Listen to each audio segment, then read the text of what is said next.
목회자 한 사람과 무신론자 한 사람이 마침 비행기에 타고 있었습니다. 같은 비행기에 타고 있었는데요. 무신론자가 자기 옆에 사람이 목회자인 것을 알고 시비를 거는 거예요. 그래서 이제 논쟁거리를 만들었죠. 그래서 열심히 이제 서로 토론을 하면서 논쟁을 벌였습니다. 그러고 있는 중에 갑자기 기체가 막 심하게 흔들립니다. 그러더니 기장의 떨리는 목소리가 들립니다. 승객 여러분, 심각한 문제가 생겨서 지금 비행기가 추락하고 있습니다. 우리가 할 수 있는 방법은 아무것도 없습니다. 오직 하나님만이 우리를 구해줄 수 있습니다. 그러니까 이 시간 하나님 앞에 기도하시기 바랍니다. 그러자 이 말을 들은 무신론자가 깜짝 놀라서 목회자에게 묻습니다. 오직 하나님만이 구할 수 있다니 그게 무슨 말입니까? 그랬더니 목회자가 말합니다. 이제 우리는 다 죽었다는 뜻입니다. 그랬더니 무신론자가 이렇게 외쳤다고 합니다. 오 마이 갓. 여러분, 이 이야기의 핵심 메시지가 뭘까요? 두 사람 다 하나님을 사실은 안 믿었다는 겁니다. 무신론자가 설령 나의 하나님 오 마이 갓 했다고 해서 그 무신론자가 하나님을 믿었다고 할 수 없는 거잖아요. 그리고 상황이 확 바뀌고 극단으로 치우치니까 이제는 우리는 죽은 거나 마찬가지라고 이렇게 말한 목회자도 사실은 하나님을 믿지 않는 것입니다. 여러분, 정말로 하나님을 믿으시기를 축원합니다. 우스갯소리로 이런 말이 있죠. 예수님을 믿는 사람들이 가장 힘들어하는 것, 또 예수님을 믿는 사람들이 가장 못하는 것 중에 하나가 예수 믿는 것이라고요. 근데 이게 그냥 우스갯소리일까요? 실제로 예수님을 믿는 사람들이요, 제일 못하는 것이 예수님 믿는 거. 그거 못할 때 많습니다. 자, 무슨 말씀인지 딱 제가 이 말씀을 드려도 여러분들이 이해가 가실 겁니다. 예수 믿는 사람이 제일 못하는 거 예수 믿는 거. 이게 이해가 되는 분들이 많으실 겁니다. 그렇습니다. 성도들이 정작 하나님을 가장 믿어야 할 때 믿지 못하는 경우가 많죠. 그때가 언제일까요? 특히 어려운 일을 당할 때요. 환난과 고난이 찾아올 때입니다. 인간적인 면에서 아무것도 할 수 없는 불가능의 상황이 찾아왔을 때입니다. 사실 이런 때 필요한 것이 믿음 아닙니까? 이런 때 필요한 것이 믿음인데 정작 나의 내면을 들여다보면 그때는 가뭄에 메마른 땅처럼, 그냥 메마른 논바닥처럼 믿음이라고는 전혀 찾아볼 수 없게 되는 것이죠. 혹시 이 자리에는 그런 분 안 계십니까? 여러분, 저는 요한복음 14장을 묵상하면서 생각해보게 된 것이 있습니다. 요한복음 14장 1절에 보시면 이런 말씀이 있거든요. 자, 앞에 보시고 같이 큰 소리로 읽겠습니다. 너희는 마음에 근심하지 말라. 하나님을 믿으니 또 나를 믿으라. 아멘. 여러분, 이 말씀 누가 누구에게 하신 겁니까? 예수님이 제자들에게 하신 겁니다. 근데 제자들에게 뭐라고 하십니까? 나를 믿으라고 말씀하십니다. 그러면 예수님의 제자들이 예수님을 믿지 않았을까요? 믿었죠. 믿었으니까 예수님의 제자가 된 거 아니겠습니까? 예수님을 따라다니는 거잖아요. 마태복음 16장에 보시면요, 베드로, 예수님의 제자 중에 베드로는 주는 그리스도시요 살아계신 하나님의 아들이십니다 라고까지 고백할 정도로 그들은 믿음의 삶을 살고 있었죠. 그래서 주님을 따라다녔습니다. 자, 그런데 왜 예수님께서 이 말씀을 하셨을까요? 먼저 예수님은 너희는 마음에 근심하지 말라는 말씀도 하셨고요. 그리고 또 나를 믿으라고 말씀하셨죠. 그 이유가 무엇일까요? 예수님도 아신 거예요. 제자들이 믿는 생활 하다가도 어려움이 올 때 그 순간에 믿음을 놓친 것, 또 놓칠 수 있다는 것을 예수님은 아시고 너희가 마음에 근심하고 두려워하지 말라는 겁니다. 염려가 올 때, 염려거리가 생겼을 때 오히려 그때 염려하지 말고 걱정하지 말고 나를 믿으라고 말씀하시는 겁니다. 자, 그래서 예수님께서는 특별한 당부의 말씀을 주신 거죠. 어려울수록 근심하지 말고 하나님을 믿고 예수님을 믿으라는 것입니다. 여러분도 이 말씀에 순종하는 삶이 되시기를 축원합니다. 아멘. 자, 지금까지 말씀드린 바와 같이 예수님을 믿는 사람들은 하나님을 믿는 믿음이 필요한 것입니다. 그런데 여기서 명심해야 될 것이 한 가지 있습니다. 하나님을 믿되요, 어떠한 하나님으로 믿느냐는 굉장히 중요한 문제입니다. 어떠한 하나님으로 믿느냐. 흔히 하는 말로 모든 그리스도인들은 하나님을 믿는다고 하잖아요. 여기 계신 분도 하나님을 믿어서 앉아 계시잖아요. 그런데 어떠한 하나님으로 믿느냐 보면 다 다를 겁니다. 자, 그럼 한번 생각해 보세요. 믿음의 내용이 중요하다고 하는데 왜 그렇겠습니까? 내가 하나님에 대한 어떠한 믿음의 내용, 하나님에 대해서 어떻게 생각하고 있냐에 따라서 나의 삶이 전혀 달라지기 때문에요.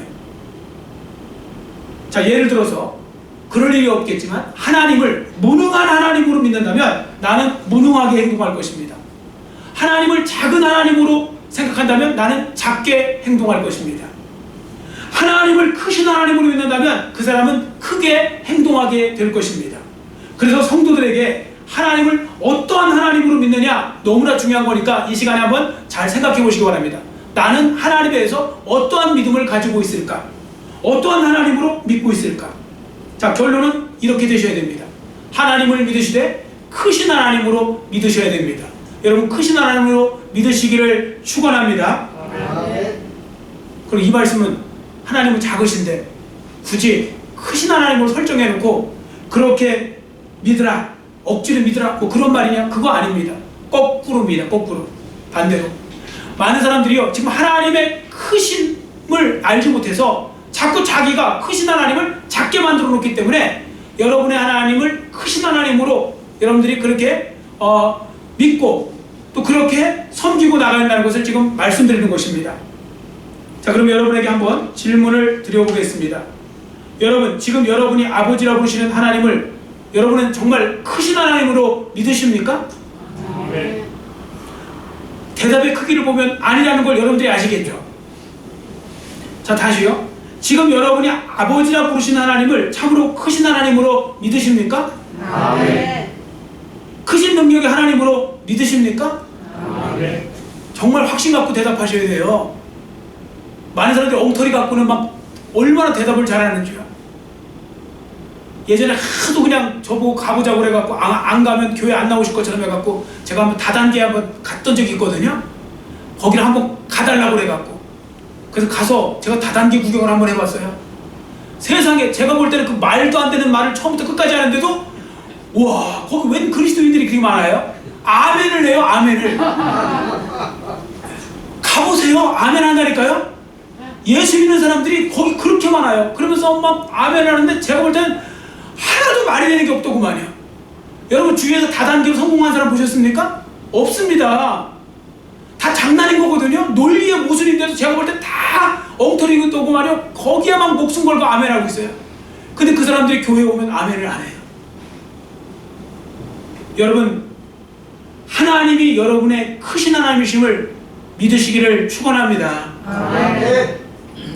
오늘 우리가 읽은 말씀 중에 여러분이 꼭 기억하셔야 될 말씀이 있습니다. 바로 그것은 무엇인가? 지극히 크고 두려우신 하나님을 기억하라는 것입니다. 이 14절 말씀에 그 말씀이 있죠. 자, 오늘 본문 내용을 여러분들 아실 겁니다. 바사왕, 즉 페르시아 왕입니다. 이제 바벨론이 멸망하고 페르시아가 들어왔죠. 이 바사왕 아닥사스다 때 느헤미야 총독이 허락을 받고, 왕의 허락을 받고 예루살렘 성벽을 중건하기 위해서 예루살렘으로 오게 됩니다.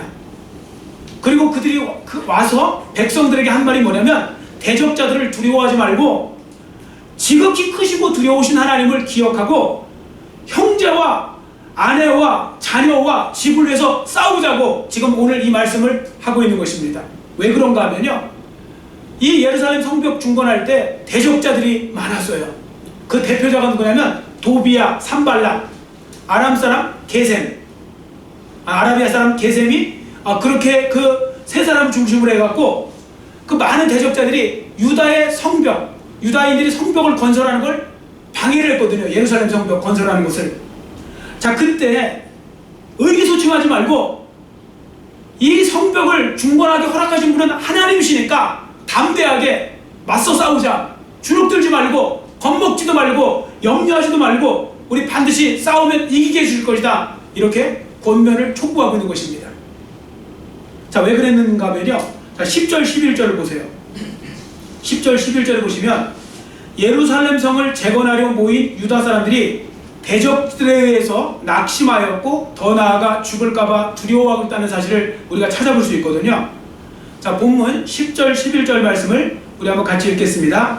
유다 사람들은 이르기를 흙무더기가 아직도 많거늘 짐을 나르는 자의 힘이 다 빠졌으니 우리가 성을 건축하지 못하리라 하고, 우리의 원수들은 이르기를 그들이 알지 못하고 보지 못하는 사이에 우리가 그들 가운데 달려 들어가서 살육하여 역사를 그치게 하리라 하고. 아멘.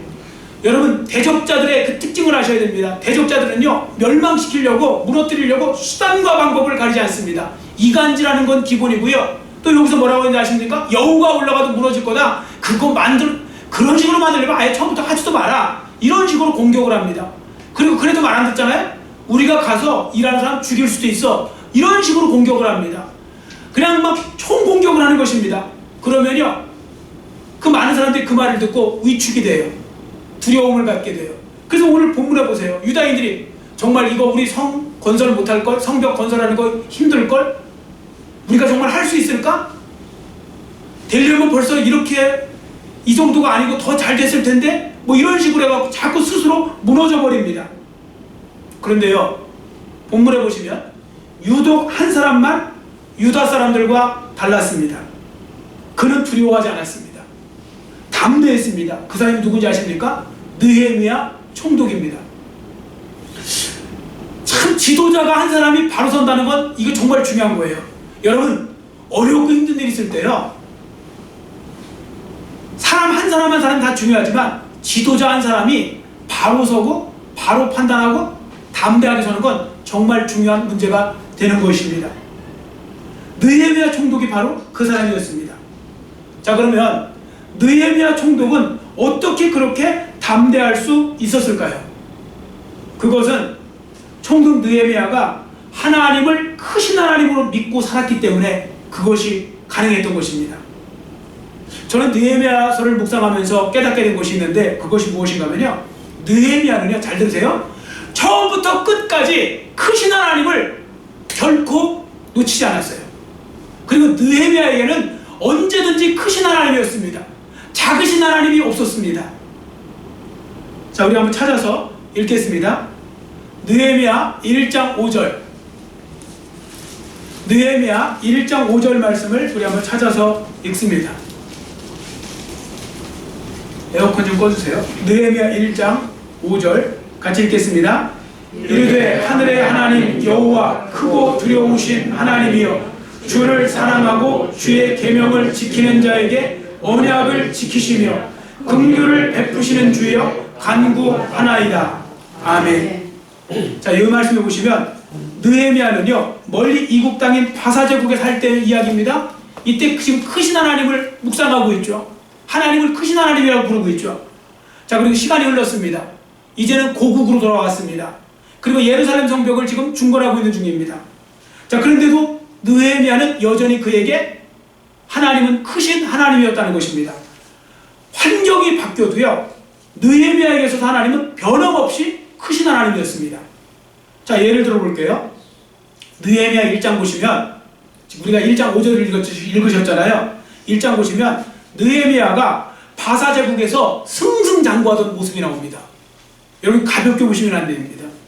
느헤미야가 포로 아닙니까? 포로로 바벨론에 잡혀갔다가 이제 바뀌었어요. 제국이 바사 제국으로 바뀌었어요. 바벨론 제국에서 바사 제국으로 바뀌었을 때 이 느헤미야가 어디까지 올라갔는지 아십니까? 왕의 술관원. 어떤 분은 지금 지식이 없으면 술관원 뭐 아무나 할 수 있는 거 아닙니까? 그렇지 않습니다. 가벼운 직분이 아니라 대통령 비서실장보다 더 중요한 직분입니다. 왜냐하면 옛날에는 왕에게 독을 타는 때 술에다 독을 타서 많이 죽였거든요. 술을 안 마실 수가 없으니까 왕이. 그래서 가장 믿을 만한 사람에게 그 직분을 맡깁니다. 느헤미야가 그 정도까지 올라간 사람입니다. 여러분, 외국인으로서 이방 땅에 포로로 끌려가서 한 나라의 술관원까지 됐으면 엄청나게 승승장구하는 거 아닙니까? 근데 그때 보세요. 그때 하나님이 어떤 하나님이세요? 크신 하나님이에요. 느헤미야에게. 근데 여러분, 이건 쉬워요. 여러분들도 지금 하는 일이 다 잘 들으세요. 하나님이 크신 하나님을 저절로 막 믿어질걸요? 하나님 크신 하나님입니다. 저 하나님께서 크신 하나님 이렇게 저를 인도해 주셨죠? 이렇게 자랑할 것입니다. 또 그렇게 얼마든지 고백할 것입니다. 느헤미야도 그렇게 한 것입니다. 좋은 환경 속에 있을 때 크신 하나님을 찬양하는 건 쉽습니다. 자, 그런데 시간이 흘러서요, 살다 보니 사람이 어떻게 계속 좋기만 합니까? 예루살렘에 들어왔더니요, 어려운 말이 있어요. 여러분, 느헤미야 총독이 예루살렘에 올 때부터 시작해갖고요, 성벽 완성될 때까지 얼마나 힘들었는지 아십니까? 아까 말씀드린 도비야, 산발락, 그 다음에 게셈이라는 사람 같은 사람들을 중심으로 해갖고 지금 느헤미야를 위협하고 성벽 중건을 중단시키려고 하고, 중건하는 일을 중단시키려고 하고, 심지어 느헤미야를 죽이려고 하고 그런 상황에 있었습니다. 위기의 연속이었죠. 여러분, 계속 위기의 연속이 있어요. 뭐가 점점 더 힘들어져요. 사는 게 점점 더 환난이 와요. 여러분, 그 속에서 여러분, 하나님은 크신 하나님이십니다.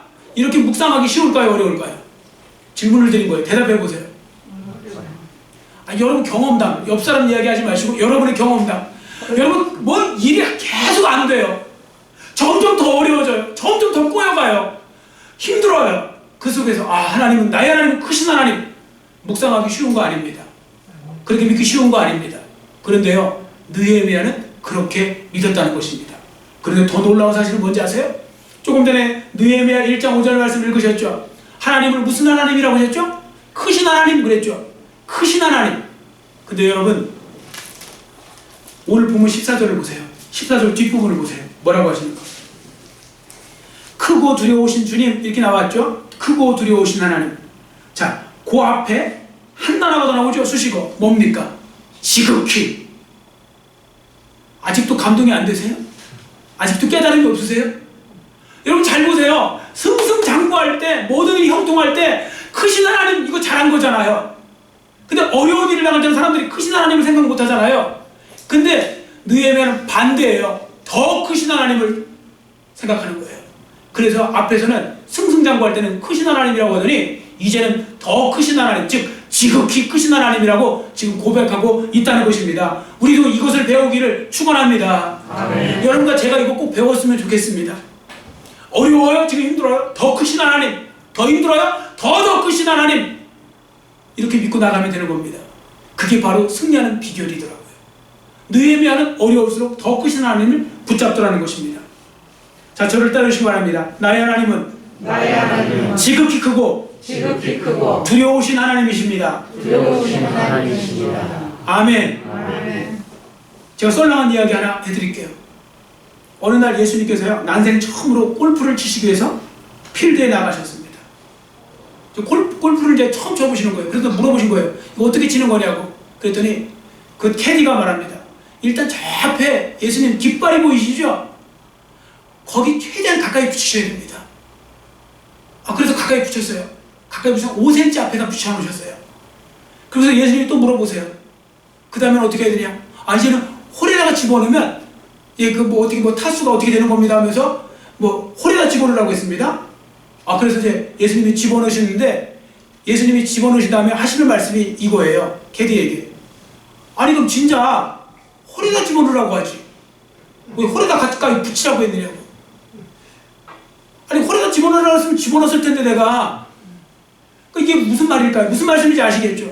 사람이 자기 생각으로 보통 누가 홀에는 넣고 싶지만 어쨌든 최대한 붙여갖고 어프로치하고 이렇게 하는 거 아닙니까? 이런 식으로 해서 홀에 넣는 건데, 예수님은 그럴 필요 없어요. 처음부터 1번 홀부터 18번 홀까지 다 홀인원 하실 수 있어요. 근데 우리는 자꾸 가볍게 과소평가하고 그러는 거예요. 하나님을 작은 하나님으로 만드는 거예요. 여러분 그러시면 안 됩니다. 우리가 자꾸 그러한 룰을 범할 때가 많습니다. 내 생각에 하나님을 가둬두지 마십시오. 내 생각에 갇히시는 하나님이 아니신 줄 믿습니다. 아멘. 하나님은 크신 하나님이세요. 내가 생각하는 것만큼 그보다 훨씬 더 크신 하나님이십니다.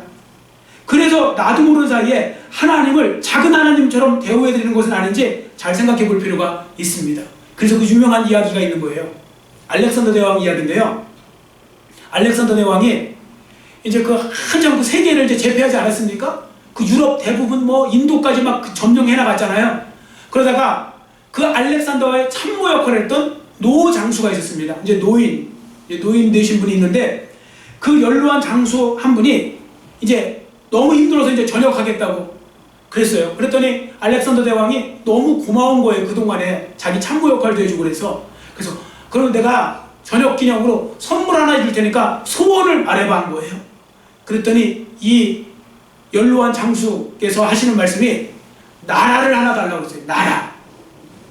그랬더니 옆에 있던 뭐 이제 그 신하들이 난리가 난 겁니다. 어떻게 나라를 달랄 수 있느냐고, 양심도 없느냐고, 어떻게 한 나라를 달랄 수 있느냐고, 뭐 심지어 불경하다고 막 이렇게 이야기를 한 거예요. 근데요, 역시 통 큰 사람은 달라요. 알렉산더 대왕은 뭐 허허 웃더니요, 알았다고, 내가 나라 하나를 주겠다고, 한 나라를 갖도록 하라고 그랬습니다. 그러면서 뭐라고 했는지 아십니까? 그대는 내가 나라 하나라도 줄 수 있을 만큼 큰 왕으로 나를 인정했도다. 당신은 나를 한 나라까지도 줄 정도로 큰 왕으로 나를 인정했기 때문에 나에게 큰 영예를 주었다는 겁니다. 그래서 한 나라를 주었다는 이야기가 있습니다. 알렉산더와 같은 이런 인간 세계의 왕도 자신의 크기를 인정할 때 기뻐합니다. 여러분, 사람을 높여주면 기뻐하죠.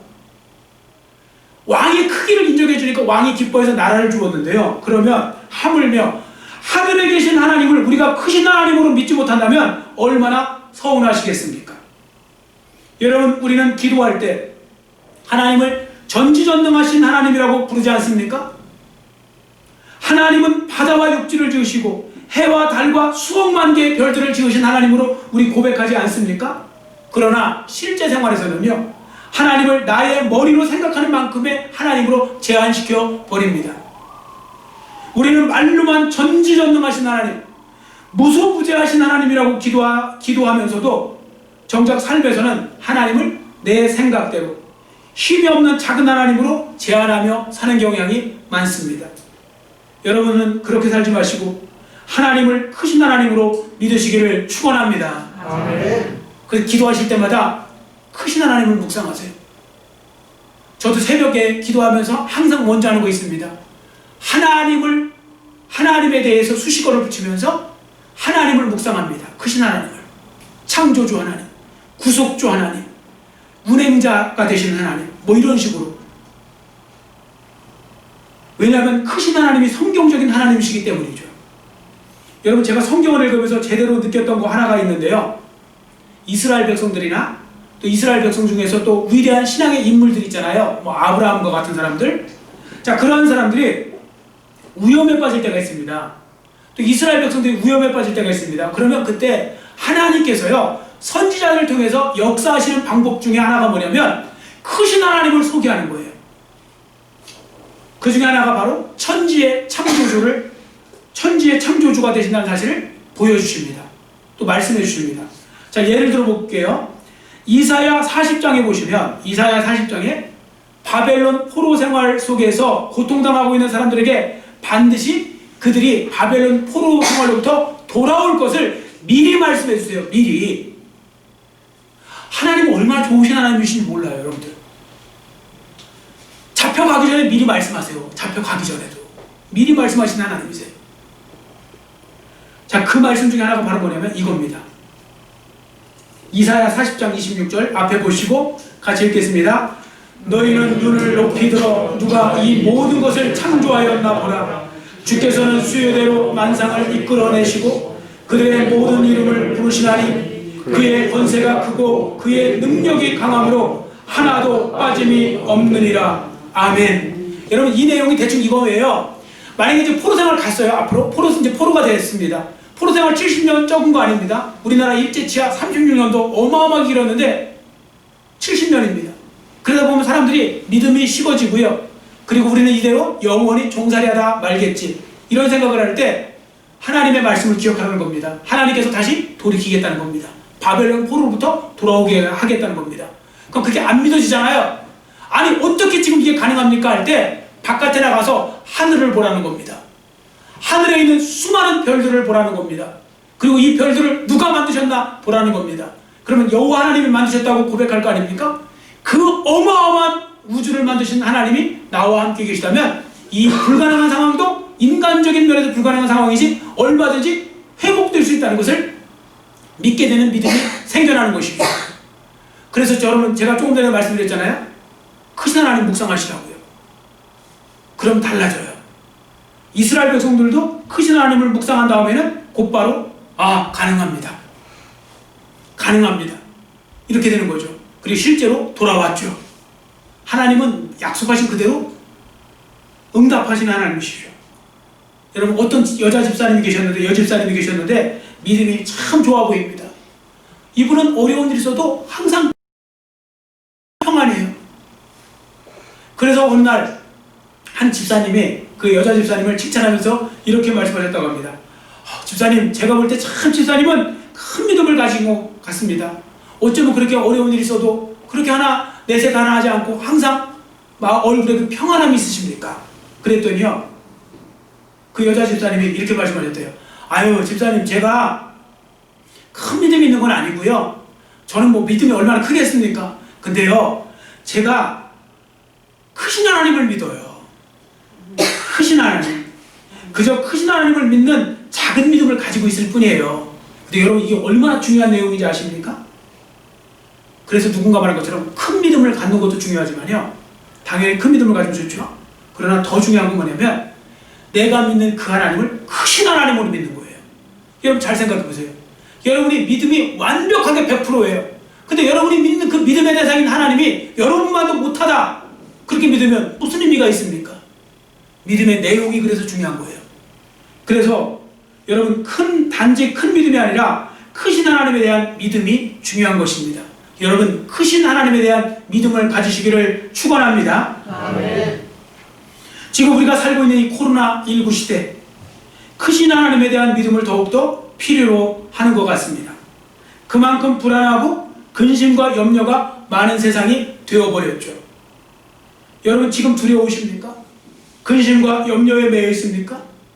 지금 많은 분들이요, 성도들도 마찬가지입니다. 코로나에 걸릴까봐, 또 걸리면 어떻게 될 것인가, 또 죽는 거 아닌가, 뭐 이런저런 이야기를 통해서 더 많은 그 두려움을 겪고, 또 두려움을 갖고 있는 분들을 저도 많이 보게 됩니다. 또 많이 듣게 됩니다. 그런데요, 여러분들 그거 하나 아셔야 됩니다. 하나님께서 사명이 있으면 그 사람은 죽지 않습니다. 하나님께서 은혜를 베푸시면 그 사람은 보호함을 받을 수 있습니다. 크신 하나님이시니까요. 우리는 코로나 바이러스가 어디로 움직이는지 모르잖아요. 하나님은 아십니다. 그 사람한테 옮겨가고 있는 것인지, 또 때로는 옮겨올 거 막으시기도 하는 하나님이시죠.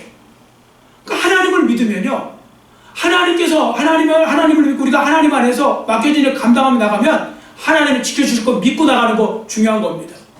세상 사람들보다 더 두려워할 거면 하나님을 믿는 믿음은 뭐에 필요한 것일까요? 여러분, 하나님이 여러분들을 눈동자처럼 지켜보고 계시다는 것을 잊지 마시기를 축원합니다. 확진자 수가 많고 적고에 따라서 믿음이 이랬다 저랬다 하시면 안 됩니다. 그거 아무 상관없는 거예요. 하나님이 지켜주시면 보호함 받는 거고요. 그렇지 않으면 미국의 대통령도 걸리려면 걸리잖아요. 아무리 마스크 안 썼다고 해도 얼마나 많이 그 심혈을 기울였을까요? 그러니까 그건 사람에 따라서, 그러면 노숙자들은 이런 사람들 다 걸리느냐? 그것도 아니잖아요. 하나님께 달려있는 것이고요, 하나님이 지켜주시면 보호해 주실 줄 믿습니다. 제가 드리고 싶은 말씀은 뭐냐면, 두려움을 갖지 마시라고. 너무 두려워하지 마시고, 그냥 우리가 조심할 거 조심하시고, 그냥 방역수칙 하면 시키는 대로 따라 하시고, 그러나 마음만큼은 평안하게, 마음만큼은 하나님을 믿는 믿음을 가지고 편안하게 하시고, 그렇게 살아가시면 하나님께서 안전하게 지켜주시고, 또한 오늘 주신 말씀처럼 하나님의 놀라운 역사도 일으켜 주실 줄 믿습니다. 아멘. 여러분도 이러한 삶의 주인공들이 되시기를 간절히 빌고 원합니다. 아멘. 기도하겠습니다.